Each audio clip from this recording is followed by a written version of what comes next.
Welcome back, everybody. Way number 43. Way number 43 is Umityashev libo betalmudo. Let your heart sink into what it is that you're learning. We know that lev, the heart, is the source of our action. We can have a lot of intellect in our mind and not live by that intellect. We can have wisdom and knowledge and great ideas and great philosophy, like Aristotle, but live a very different life than what we know to be the elevated, proper way of life. So what does the Torah teach us? The Torah says it's not enough for you to learn and learn and learn and learn. You sit in yeshiva all day and learn, and now what? Does that mean that you're going to actually practice what it is that you preach? Does that mean that you're going to live in an uplifted way of life? Well, not necessarily, which is why the Mishnah reminds us, you're learning Torah. Great. Before you're done, make sure that you have a way to make it practical. Sink your teeth into what it is that you're learning and absorb it. Make it part of who you are. I mentioned this previously. Dear friend of mine, a very, very talented speaker. He speaks he's on all the speaking circuits in the Jewish community, and he's traveling all around every week and every month. He's invited to another lecture to speak at some big, shindig. And he said that one time a great rabbi was listening to one of his lectures, and the rabbi asked him, he says, "Do you actually believe a word you say?" Whoa. So he said that he had to stop speaking for a while to really make what he says part of him. It's not enough. You see, people who write books and people who prepare all these presentations, many times what happens is they take a break to do research, they write a book, and then they publish the book. I always say about my grandfather's books, the Alei Shur, are not a piece of research that he did. This is his autobiography. This is him. You want to know who he is? Read his book. You'll see every single struggle he had. Not yet. It's being translated, and we're working on releasing it in English soon. Hopefully in the next decade, we'll have it in English. But it is an unbelievable work of his own personal growth, his own experience, his own challenges. And it's absolutely remarkable. It's brilliant. But it's not enough to just have good concepts, good ideas. You have to be able to have experienced and put yourself to the test in it and made it part of your life. Live what you learn. We say, lilmod ulilamed, lishmor vila'asot. Lilmod ulilamed, learn and teach. And then lishmor, keep it, observe it. And then la'asot is the way in which you act. The way in which you act. We say judge people favorably, actually to judge them favorably. We say to give someone the benefit of the doubt, actually give them the benefit of the doubt. We say to pursue peace and love peace. Well, in what way am I actually putting that into action? So we can have a lot of great ideas in our mind, but are we putting them into action, into fruition? And that's what Way 43 is about. Sink your mind into it, not only to understand it, but to see how it plays out in action. When we're fascinated and absorbed, we do a better job. You're doing something, get your mind, your heart and soul into it. I was just talking to a friend of mine a couple of days ago, and I said to him, he asked me, he says, you're really into this, whatever it was that we were talking about. I said, look, I'm an all-in guy. If I'm into something, I'm all in. If I'm not into it, I'm all out. I can't do things half measure.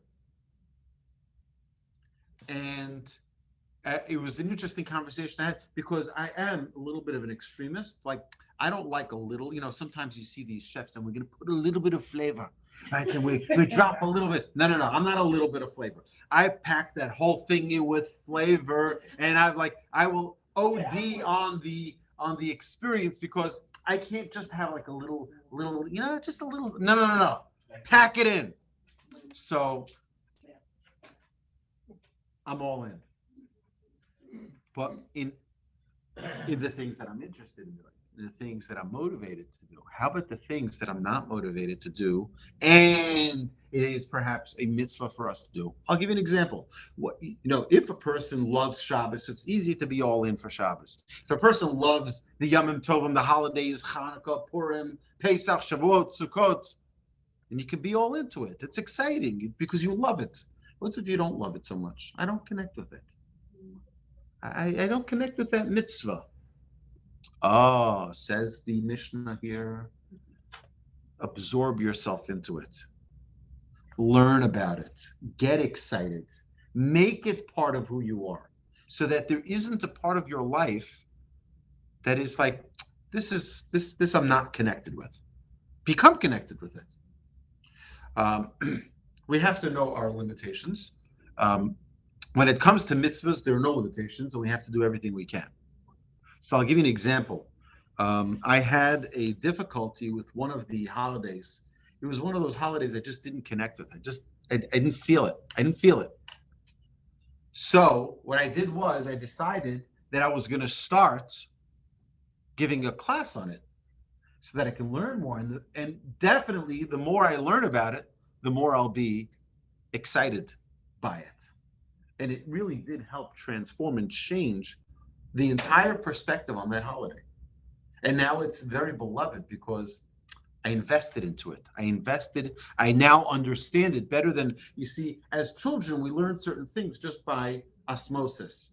This is what we do in our home, so that's what we do. But we don't necessarily, someone could observe Shabbos their entire life and not feel Shabbos. Someone can observe, not to compare between holy and unholy, Thanksgiving, and it'd be a dreadful day for them because they have to meet Aunt Sally again, or that uncle, right? So, but if a person doesn't realize what it is, that when the whole family gets together and how special that is, if we don't take it all in, then it could be missing the potential that it should have. What I was saying about knowing your limitations. So I in a way, I try not to hide behind this, but I've said this numerous times. I have a lot of talents, but I also have a lot of limitations. One of my limitations is cooking. I don't know how to cook for the life of mine. Okay, I can make a wicked barbecue. I can make a cholent, and I can on a good day make eggs. Okay. What else do you But need? One second. So my wife said to me today, she says, my wife unfortunately is not feeling well, so I try to do everything I can to try. I said, what can I do for you? She says, I'm really in the mood of a certain food. It's like rice noodles type of thing, and she has a special dressing for it, which is delicious, and she really wanted me. So I said, look, I have a lot of skills. I have a lot of talents. But cooking, is not, she says, you have to be brain dead not to know how to just boil it up like you boil up pasta. I'm like, I don't know how to do pasta. She says, boil up the water, you put it in, and follow the instructions that's on the bag, which was pretty simple and straightforward. So I was like, you know what? I'm going to do it. I'm not going to be lazy, and I'm not going to say, this is just not my set of tools, right? I'm going to do it. So I do it, and I'm really proud of myself, and I prepare it on a plate nicely for my wife, and I prepare with the topping and with the with the dressing and with what she wants on the side, and I bring it to the room, and she takes one bite. She's like, "This isn't cooked. This is raw." I'm like, "I'm sorry, but but I tried. So what happened then? I told my daughter, "Can you please put up another load, because I don't know what I'm doing." And that my wife ate everything my daughter made. But we have to know what we're capable of, and we have to know where our strengths and weaknesses are. Now, that doesn't mean that we don't try. We should try, and we should put our effort forward. But know your limitations. Okay, When we're fascinated, it's energizing rather than energy draining. And like we mentioned previously, right? Invest in a holiday, invest in a mitzvah, and it'll become yours. You'll be very connected to it and you'll love it. So if we can do that about every area of life, then it'll become special to us. Hopefully we'll be successful in that. Connect your intellectual realization with your emotional hot buttons. So if we are able to, there are things that get us worked up. We mentioned this yesterday in class. We mentioned, current events. People are really worked up about current events, about the Supreme Courts and rulings and everything else. If we're able to invest our mind and connect it with those emotions, we'll be able to go far places. We'll be able to do tremendous things. The problem is that usually, and you can see by the reaction that many people are having, sadly, is that their emotions are not connected with their intellect anymore. And they say silly things and they act in silly ways that are demeaning of their own human element. A real person is more fascinated than any TV character you will ever see. There are people who are fascinated by movie stars and athletes, and they're enamored by them, and they're like, oh my goodness, I wish I can. It's like, oh, I just saw yesterday, someone showed me a clip of an actress. She was asked who's her favorite actor. She says who her favorite actor. They said, oh, would you like me to introduce that? I can't. I won't be able to breathe. I won't be able to breathe. Right? It's just, relax. Take it easy. You know what? You know who's more fascinating than that actor or actress? Any one of us. Any single one of us are more fascinating than any actor you can imagine. A real person is more fascinating than any TV star you will ever meet. Right? Set goals for living and pursue them with relentless fascination. Any goal that you have, set a goal, make it a real goal, and then just go for it. Go for it. I have a few examples to give you, but I've seen people who've set a goal to learn Mishnah, not the Talmud, to learn Mishnah. And with a relentless pursuit, every moment they had available had a Mishnah, and they opened it up and learned it with the translation, with the English.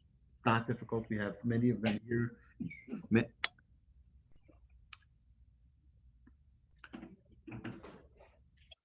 We have many of them here at the Torch Center. And to just relentlessly pursue it.